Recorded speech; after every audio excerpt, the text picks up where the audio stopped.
neck has a lot of different elements, and they all need to be measured carefully so that the instrument stays in tune.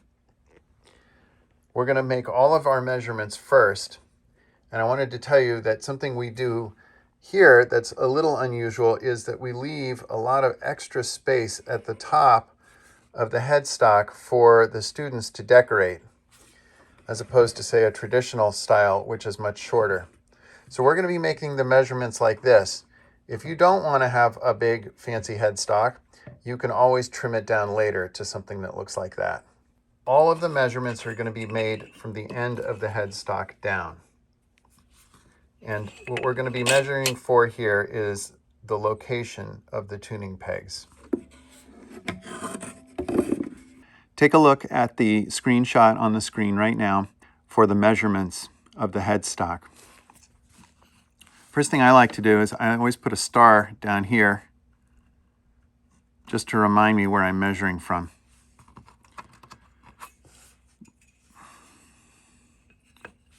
From the end, I'm going to come down 2.5 inches.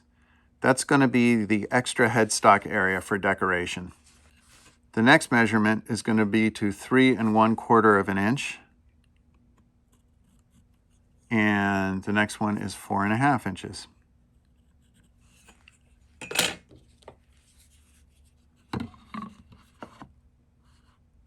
I'm going to use a tri-square to draw a straight line across.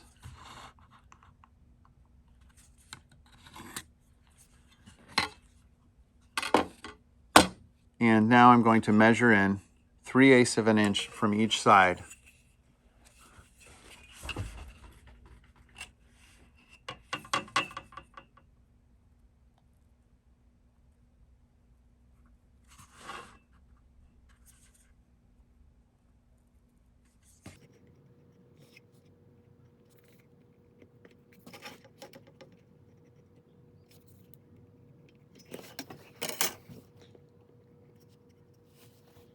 Where these lines cross, that's where we're going to drill the holes for the tuning pegs.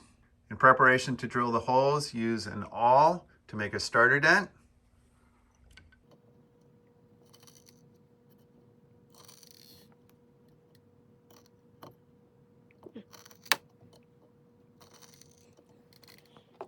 If you have a drill press, use the drill press, but if you don't have a drill press, make sure you're holding the drill as vertically as possible. We're using a 1/4 inch drill, which is the size of the tuning peg head.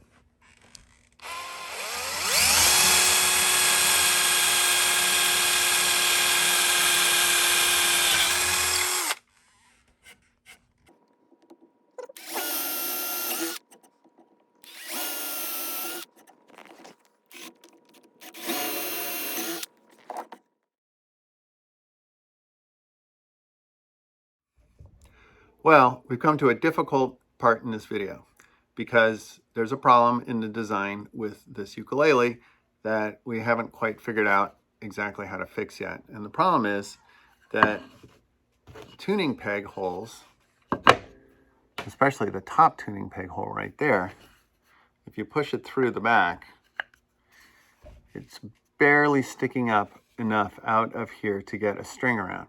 Now for guitar, that wouldn't be a problem because the string doesn't stretch that much, but for a ukulele, the strings stretch a lot. So that means there's going to be a lot of windings going around there. And eventually what will happen is it might get close enough to the top to pop off. On the first ukulele I made, I didn't adjust the size at all. And the windings are pretty good, but especially down here on the end, it's getting very close to the top and I don't want it to pop off, especially on a student model. So in the ukuleles we made last year, what we did is we used a saw and trimmed off about 1/4 inch off the backside of the headstock and then just shaped it. Now this also looks nice, so it's a good solution, but it is time consuming. On the back side of the neck, I can tell this is the front because there's my star. I'm going to turn this over. On the back side of the neck, I'm going to measure to about 5 inches and draw a line right about there.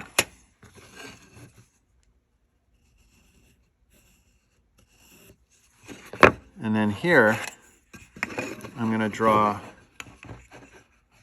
a line at 1/4 inch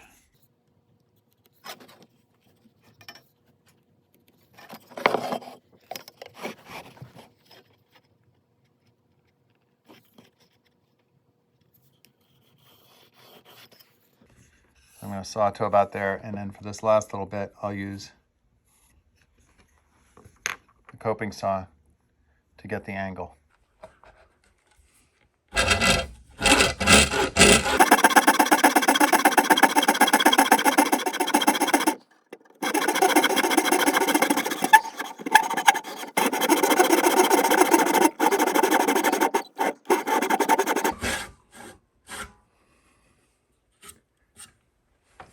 I'm going to use the jigsaw to cut the angle here.